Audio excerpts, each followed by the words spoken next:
कहानी की शुरुआत में हम फ्रैंक नाम के एक आदमी को देखते हैं जो इस वक्त अपने घर के बाहर खड़ा सिगरेट पी रहा था। तभी उसे कुछ अजीब सी चीज दिखाई दी। आसमान में एक बेहद खूबसूरत नजारा था जिसे आमतौर पर नॉर्दर्न लाइट्स कहते हैं। ऐसी रोशनी आसमान में आमतौर पर नॉर्थ पोल के आसपास दिखाई देती है, लेकिन उस रात पता नहीं कैसे ये नजारा न्यूयॉर्क शहर से दिख रहा था। लेकिन फ्रैंक ने इस चीज पर कुछ खास ध्यान नहीं दिया। उसके पास एक बड़ा सा रेडियो है जिसका इस्तेमाल वो ऐसे ही अनजान लोगों से बातचीत करने के लिए करता है। पर उस रात जब उसने रेडियो को ऑन किया तो उसकी बात अपने खुद के बेटे से हुई, जिसने बताया कि अब वो 36 साल का हो चुका है। यानी न जाने कैसे पर उसके रेडियो ने आज से 30 साल बाद फ्यूचर का सिग्नल पकड़ लिया था। उसके बेटे ने कहा कि पापा खुद को बचाओ, आज आप मरने वाले हो। ये सुनते ही फ्रैंक सुन्न पड़ गया। लेकिन ये सब हुआ कैसे, ये समझने के लिए हमें फ्रैंक को थोड़ा जानना पड़ेगा। वो एक फायर फाइटर है जिसकी बहादुरी के किस्से पूरे शहर में मशहूर हैं। अभी 2 घंटे पहले ही पेट्रोल से भरे एक टैंकर का एक्सीडेंट हो गया था। पूरे पेट्रोल के साथ वो टैंकर एक गटर के ऊपर जाकर उलट गया।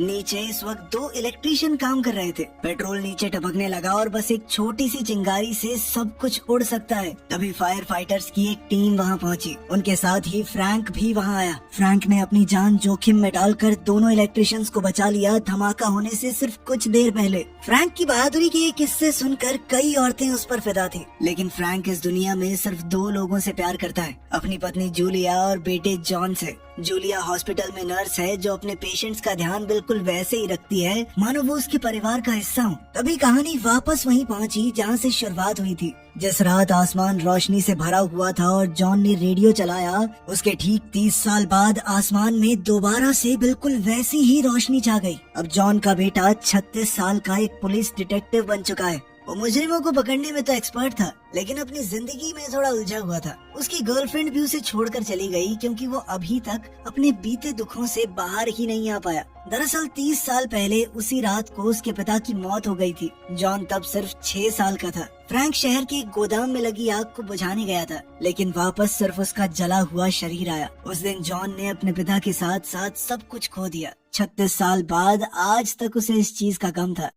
उसके घर में आज भी उसके पिता की यादें भरी हुई थी। पुरानी तस्वीरें, बेसबॉल ट्रॉफीज और वही टेबल जहां पर फ्रैंक बैठा रेडियो चलाता था। जब जॉन अपनी माँ जूलिया से मिलकर घर वापस आया तो देखा कि उसका बचपन का दोस्त गॉर्डो अपने बेटे के साथ वहाँ आया था। खेलते खेलते गॉर्डो के बेटे को फ्रैंक का पुराना रेडियो मिल गया। उसे देखकर जॉन के दिल में पुरानी यादें ताजा हो गई। कुछ देर बाद गॉर्डो और उसका बेटा चले गए। रेडियो अभी भी चालू था और जॉन टीवी देखने लगा। तभी उसे रेडियो से किसी की आवाज सुनाई दी, CQ15 CQ15 कम इन। कोई सुन रहा है? जॉन माइक के पास गया और कहने लगा, हेलो, मैं न्यूयॉर्क शहर से बोल रहा हूँ, मेरा नाम जॉन है, आप कौन है? दूसरी तरफ से आवाज आई कि मुझे तो लगा था इस रेडियो से चाइना या जापान तक बात हो सकती है, लेकिन तू तो मेरे ही शहर से निकला। वैसे जॉन, अगर तू न्यूयॉर्क से है तो बेसबॉल मैच है कल बहुत तगड़ा, वो तो देखेगा ना? कौन सी टीम को सपोर्ट कर रहा है? ये सुनकर जॉन हैरान रह गया, क्योंकि जिस मैच की आदमी बात कर रहा है वो आज से 30 साल पहले हुआ था।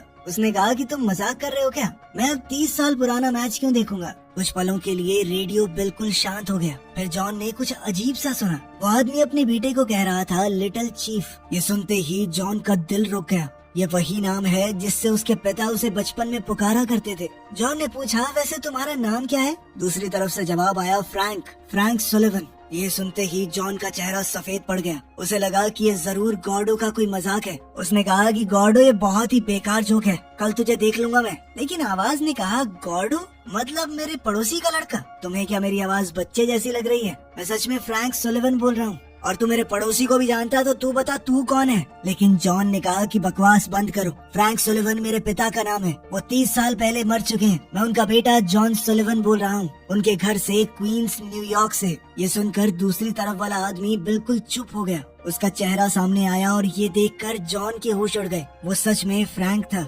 उसके पिता जो 30 साल पहले मर चुके हैं। ये सब जो हो रहा था किसी करिश्मे से कम नहीं।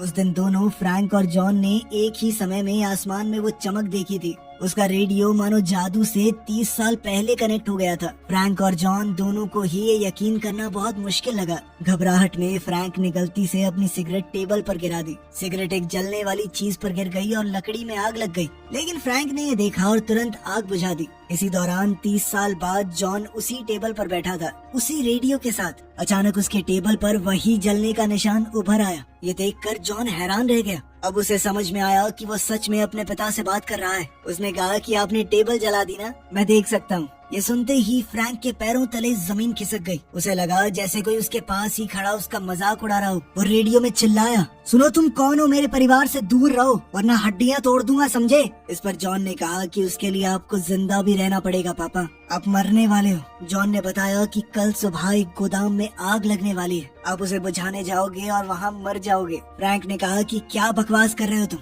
लेकिन जॉन ने अपने पिता की बात को काटते हुए कहा कि मेरी बात ध्यान से सुनिए, जब आग बुझाने जाओगे तो खिड़की वाले एग्जिट से मत निकलना, दूसरे वाले एग्जिट से निकलना, समझे, दूसरी तरफ से। फ्रैंक ने रेडियो बंद कर दिया। उसे अभी भी लग रहा था कि कोई बकवास कर रहा है उसके साथ।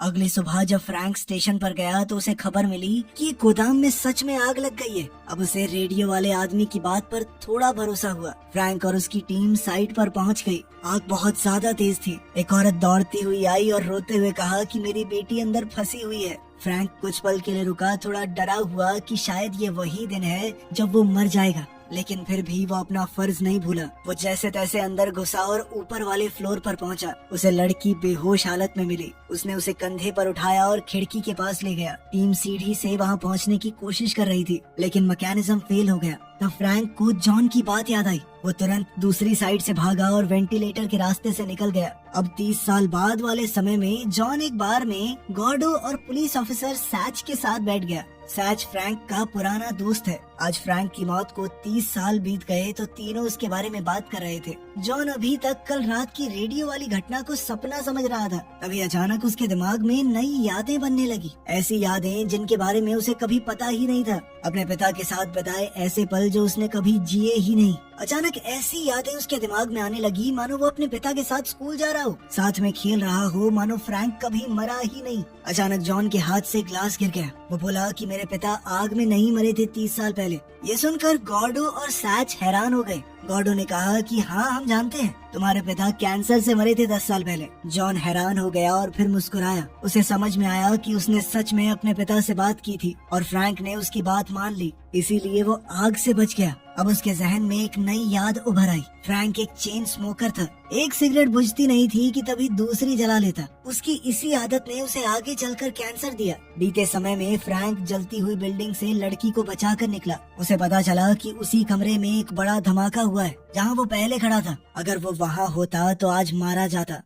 इस बात से फ्रैंक को यकीन हो गया कि रेडियो पर बात करने वाला सच में उसका बेटा है, 30 साल बाद वाला। फ्रैंक घर गया और रेडियो से दोबारा जॉन से बात करने की कोशिश की, लेकिन सिग्नल नहीं मिला। उधर जॉन भी खुशी से भर गया था। रात को घर लौटकर उसने देखा कि सभी फोटोज बदल गई थी। अखबार की वो कटिंग जिसमें पहले फ्रैंक की मौत की खबर थी, अब उसमें लिखा था कि फायर फाइटर ने लड़की को बचाया। टेबल पर लिखा हुआ था कि मैं जिंदा हूँ चीफ। ये देखकर जॉन की आंखों में आंसू आ गए। दोनों फिर से रेडियो पर मिल गए और देर तक बात की। जॉन ने अपने पिता को भविष्य के बारे में बताया। उस साल बेसबॉल का विनर कौन होगा, कब उसने अपनी पसंद की गाड़ी खरीदी, सब कुछ। फिर उसने आखिर में बताया कि पापा आप चेन स्मोकिंग की वजह से कैंसर से मर जाएंगे, प्लीज सिगरेट छोड़ दो ना। ये सुनकर फ्रैंक इमोशनल हो गया। बीते कल में फ्रैंक अपनी पत्नी जूलिया से मिलने हॉस्पिटल गया। जूलिया एक पेशेंट का ट्रीटमेंट कर रही थी। फ्रैंक को देखकर उसने अपने जूनियर को पेशेंट संभालने के लिए कहा और फिर उसके पास आई। फ्रैंक खुशी से भरा हुआ था, जैसे उसे दूसरी जिंदगी मिल गई हो। जब वो बात कर रहे थे, जूलिया ने देखा कि उसका जूनियर गलत दवाई देने जा रहा है। उसने दौड़कर उसे रोका और पेशेंट की जान बच गई। फ्रैंक ने उसे अपना प्यार जताया और घर लौट गया। इधर बड़ा जॉन सो रहा था जब उसे एक अजीब सा सपना आया। उस सपने में उनके परिवार का कोई सदस्य मर गया था और अब उनका अंतिम संस्कार चल रहा था। छोटा जॉन एक कोने में बैठा डरा हुआ रो रहा था। तभी उसे अपनी माँ का लॉकेट दिखा। ये देखते ही जॉन अचानक से उठ गया, पसीने से भीगा हुआ। पर सबसे अजीब बात ये थी कि वो ये सपना भूला नहीं। हर चेहरा, हर पल उसके दिमाग में वैसा का वैसा रहा, मानो ये सपना नहीं उसकी कोई याद हो। घबरा कर जॉन ने अपनी माँ को फोन किया, पर एक अजीब औरत ने फोन उठाया। उसने फिर से कॉल किया, पर दोबारा से वही हुआ। जॉन ने सोचा कि शायद कोई नेटवर्क में दिक्कत होगी। इसके बाद वो तैयार हुआ अपनी गर्लफ्रेंड समैंथा से मिलने के लिए। अब जब उसके पिता ठीक हैं, उसके दिल का बोझ हल्का हो गया था, तो वो माफी मांगना चाहता था उससे। पर जैसे ही उसने समैंथा को देखा, उसने उसे पहचाना ही नहीं, मानो वो कभी मिले ही ना हो। ये देखकर जॉन सुन्न पड़ गया। फिर उसने सोचा कि समैंथा शायद सिर्फ गुस्से में ऐसा कर रही है। इसके बाद वो अपने काम पर पुलिस स्टेशन वापस चला गया, लेकिन वहाँ भी उसे चीजें बड़ी अजीब लगी। जॉन का चीफ सैच, जो कि पहले उसे दोस्त जैसा समझता था, उसका रवैया अचानक बदल गया। अब वो जॉन के साथ बुरा बर्ताव करने लगा। सैच ने जॉन को एक केस फाइल थमा दी। वो दोनों ही कुछ दिनों से एक केस पर काम कर रहे थे। कुछ दिन पहले उन्हें कंस्ट्रक्शन साइट पर दबी हुई लाश मिली। उसकी सिर्फ हड्डियां ही बची थी। सैच ने बताया कि ये लाश मैरी फिनले नाम की एक नर्स की है, जो नाइटिंगेल नाम के एक सीरियल किलर का पहला शिकार थी। ये एक ऐसा सीरियल किलर था जो आज से 30 साल पहले चुन चुन कर सिर्फ नर्सेज को मारता था और जिसकी अभी तक पुलिस पहचान नहीं कर पाई। सैच ने बड़ी हैरानी से कहा कि कितने अफसोस की बात है, 30 साल पहले 10 लोग मारे गए थे और आज तक पुलिस उसे पकड़ नहीं पाई। जॉन ये बात सुनकर थोड़ा चौंक गया। उसके मुताबिक नाइटिंगेल नाम के उस सीरियल किलर ने 30 साल पहले सिर्फ 3 नर्सेज को मारा था और फिर अचानक से वो गायब हो गया। लेकिन जब जॉन ने नाइटिंगेल की मर्डर फाइल दोबारा से देखी तो उसके पैरों तले जमीन खिसक गई। उसकी माँ जूलिया का नाम विक्टिम लिस्ट में था। यह सुनकर जॉन का दिमाग पूरी तरह घूम गया। वो दौड़कर घर गया और देखा कि फैमिली फोटोज से जूलिया गायब हो गई थी। तब उसे एक बेहद खौफनाक बात समझ आई। जो बदलाव उसने बीते हुए कल में अपने पिता को बचाने के लिए किए थे, उन्होंने आज की जिंदगी को पूरी तरह से बदल दिया था। जॉन ने तुरंत रेडियो की मदद से बीते हुए कल में दोबारा अपने पिता से बात की और बताया कि कैसे उसके समय में बहुत बड़े बड़े बदलाव आ रहे हैं। उसने बताया कि सीरियल किलर नाइटिंगेल मेरी माँ यानी आपकी बीवी को मार देगा। ये सुनकर फ्रैंक पूरी तरह चौंक गया। उसने जॉन से कहा, क्या बोल रहे हो, कब होगा ये सब, जल्दी बताओ। जॉन ने बताया कि 22 अक्टूबर की रात को, आपके समय से लगभग 1 हफ्ता बाद। उसने अपने पिता से पूछा कि कल आपने हॉस्पिटल में कोई ऐसी चीज तो नहीं की जो कि शायद वैसे ना होती। फ्रैंक ने थोड़ा सोचा और कहा कि कल मौत से बचने के बाद मैं खुश होकर तुम्हारी माँ से मिलने हॉस्पिटल गया था। ये सुनते ही जॉन समझ गया कि हॉस्पिटल में कुछ खास हुआ होगा जिसकी वजह से फ्यूचर में उसकी माँ की मौत हो गई। इस पर फ्रैंक ने कहा कि जॉन, फिक्र मत करो, अगर तुम्हें पक्का पता है कि नाइटिंगेल ही जूलिया को मारेगा, वो भी 22 अक्टूबर की रात को, तो मैं किसी भी हाल में ये होने नहीं दूंगा। नाइटिंगेल तो दूर, उसकी परछाई भी मेरी बीवी तक पहुंच नहीं पाएगी। इस पर जॉन ने कहा कि पापा, इससे माँ तो बच जाएगी, लेकिन सोचो नाइटिंगेल ने माँ से पहले 2 और औरतों को मारा था और माँ के बाद 4 और मासूम औरतों को मारेगा, और ये सब कुछ हमारी छेड़खानी की वजह से हुआ। क्या हम ऐसे ही उन्हें मरने देंगे? हम उसे यूं ही मासूम लोगों को नहीं मारने दे सकते। वो जानते थे कि आगे नाइटिंगेल किस औरत को मारने वाला है, लेकिन फ्रैंक को ये समझ नहीं आ रहा था कि वो करे क्या। उसने जॉन से पूछा कि मैं पुलिस में जाके बता दूं कि नाइटिंगेल उस औरत को मारने वाला है उस दिन, लेकिन वो मेरी बात कहाँ मानेंगे, हंसेंगे मुझ पर। इस पर जॉन ने कहा कि पापा, पुलिस नहीं, ये आपका काम है। आपको उस औरत का पीछा करना होगा और देखना होगा कि नाइटिंगेल कौन है। जब हम उसे पहचान लेंगे तब शायद पुलिस उसे पकड़ सकती है। फ्रैंक राजी हो गया। उसे थोड़ा डर लग रहा था, लेकिन फिर भी उसने हिम्मत जुटाई और उस बार में गया जिसका जॉन ने जिक्र किया था, वही जगह जहां अगला मर्डर होने वाला है। इस बार टारगेट कैरी नाम की एक नर्स है जो शाम को वहां आने वाली है। जॉन ने पुलिस फाइल में पढ़कर फ्रैंक को बिल्कुल साफ साफ बता दिया कि कैरी बार से 7:30 बजे निकलेगी और 8 बजे उसकी लाश बार के पीछे मिलेगी। मतलब हमला 7:30 से 8 के बीच में होगा।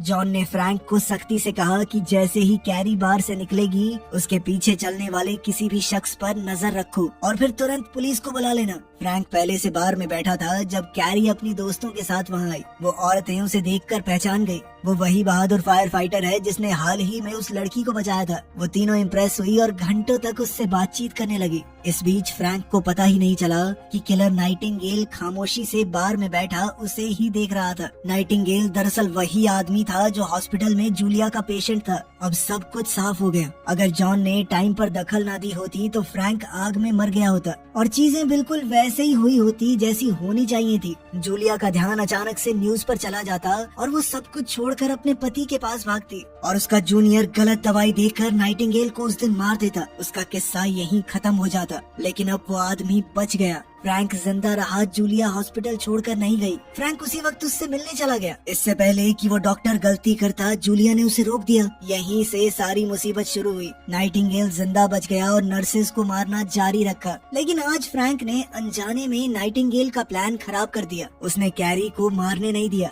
इसलिए फ्यूचर में कैरी की केस फाइल पुलिस रिकॉर्ड से गायब हो गई। जॉन इस बात से बेहद खुश हुआ, लेकिन अभी तक नाइटिंगेल का पता नहीं चल पाया था।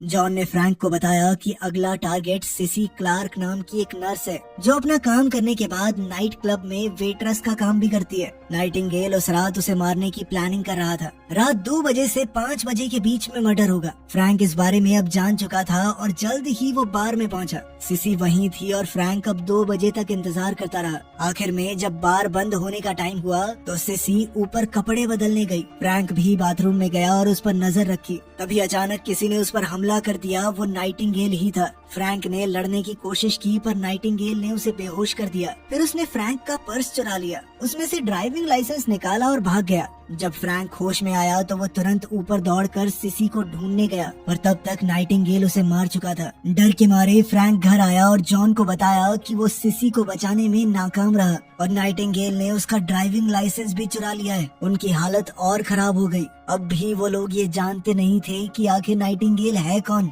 लेकिन अब नाइटिंगेल फ्रैंक के बारे में सब कुछ जानता है और अब वो जूलिया और छोटे जॉन तक भी पहुंच सकता है। फ्रैंक डर गया लेकिन जॉन ने उसे हौसला दिया। कुछ देर सोचने के बाद जॉन ने अचानक कहा, अब अगर नाइटिंगेल ने आपके वॉलेट को छुआ है तो उसके फिंगरप्रिंट उस पर आ गए होंगे। अब ध्यान से सुनो, अपने पर्स को किसी खास जगह पर छुपा दो, ऐसी जगह जहां आने वाले 30 साल तक कोई उसे हाथ ना लगा सके। फ्रैंक ने बिल्कुल वैसा ही किया। उसने अपने पर्स को एक पैकेट में बंद कर दिया और संभाल कर घर की खिड़की के पास एक पुराने लकड़ी के डब्बे में छुपा दिया। फिर 30 साल बाद बड़े जॉन ने वही डब्बा खोला और पर्स बिल्कुल सही सलामत वहीं पड़ा था। जॉन ने खुशी से रेडियो पर फ्रैंक को बताया कि बाबा आप चिंता मत करो, मैं पता लगाता हूँ कि आखिर नाइटिंगेल कौन है। जॉन तुरंत वॉलेट लेकर पुलिस स्टेशन गया और फिंगरप्रिंट्स की जांच करवाई, लेकिन उसका रिजल्ट देखकर सबके होश उड़ गए। नाइटिंगेल कोई आम आदमी नहीं है, वो एक रिटायर्ड पुलिस वाला है जिसका नाम है जैक शेपर्ड।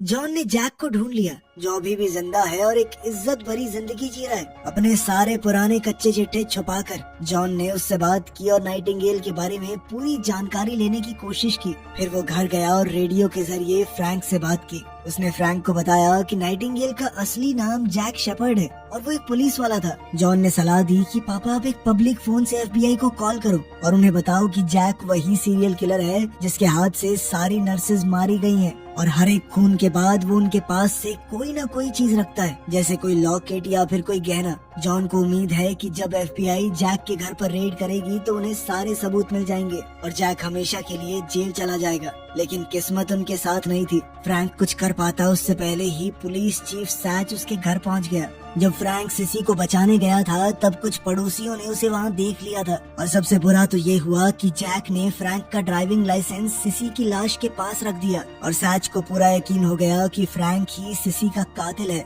यानी असली नाइटिंगेल। सैच ने फ्रैंक को गिरफ्तार कर लिया और जबरदस्ती पुलिस स्टेशन ले गया। उनकी थोड़ी जोर आजमाइश में फ्रैंक का रेडियो जमीन पर गिरा और टूट गया। उसी वक्त प्रेजेंट में भी रेडियो बंद हो गया। अब जॉन और फ्रैंक दोनों का कनेक्शन एक दूसरे से टूट चुका था। सैच ने फ्रैंक को गिरफ्तार कर लिया और सख्त पूछताछ शुरू कर दी। फ्रैंक ने उसे सच बताने की कोशिश की कि वो अपने फ्यूचर वाले बेटे से रेडियो पर बात कर रहा है और उसके बेटे ने ही उसे बताया है कि असली कातिल जैक शेपर्ड है, वही नाइटिंगेल जो एक एक करके नर्सेस को मार रहा है। लेकिन सैच को उसकी बात पर बिल्कुल विश्वास नहीं हुआ। उसे लगा कि फ्रैंक बचने के लिए बकवास कर रहा है। फ्रैंक ने उसे यकीन दिलाने की बहुत कोशिश की कि मैं सच बोल रहा हूँ। उसने बेसबॉल मैचेस के रिजल्ट तक बता दिए जो जॉन ने उसे फ्यूचर से बताए थे, लेकिन सैच ने उससे चिढ़कर सुनना ही बंद कर दिया। तभी जूलिया पुलिस स्टेशन पहुंच गई फ्रैंक से मिलने, पर सैच ने उसे मिलने नहीं दिया बल्कि एक कैफे ले गया और बोला कि उसका पति एक सीरियल किलर है। उसी दौरान फ्रैंक जेल में बंद है और तभी शेपर्ड वहां पहुंच गया। वो भी पुलिस वाला था तो अपनी पावर का इस्तेमाल करके जैक कस्टडी एरिया में बिना रुके पहुंच गया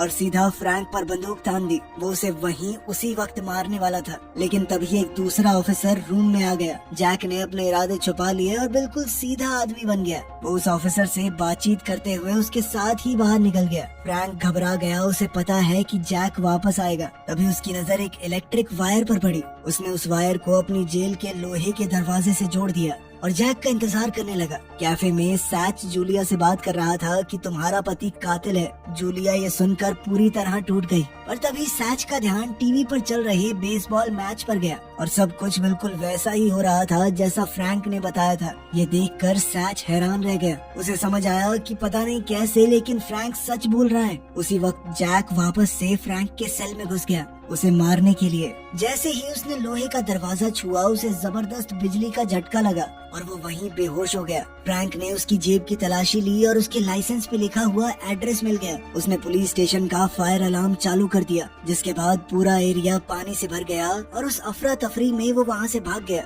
अब फ्रैंक तय कर चुका था कि वो अपनी बेगुनाही साबित करेगा और असली कातिल जैक को बेनकाब भी। वो जैक के घर गया जहाँ उसने ऐसी चीजें ढूंढनी शुरू की जो जैक को बाकी हत्याओं से जोड़ सके। जो वो ढूंढ रहा था उसे सब कुछ मिल गया। लेकिन तभी जैक भी अपने घर आ गया। फ्रैंक मौका देखकर वहाँ से भागा। जैक भी उसके पीछे भागने लगा। वो मौका देखकर फ्रैंक पर गोलियां चला रहा था। भागते भागते वो दोनों पोर्ट के पास आ गए। फ्रैंक अचानक से गायब हो गया और जैक उसे ढूंढने लगा। तभी फ्रैंक डॉक के नीचे से निकला और उसे पानी में खींच लिया और फिर पेंचकस का इस्तेमाल करके जैक को मार डाला। जल्द ही फ्रैंक पानी से बाहर निकला। थोड़ी देर बाद सैच अपनी पूरी टीम के साथ वहां आ गया। उसे जैक के घर वो सबूत मिल चुके थे जो ये साबित करते हैं कि असली कातिल जैक है। उसने फ्रैंक की स्टेटमेंट ली और गोताखोरों को जैक की लाश निकालने भेजा और साथ ही फ्रैंक को इस केस से क्लीन चिट दे दी।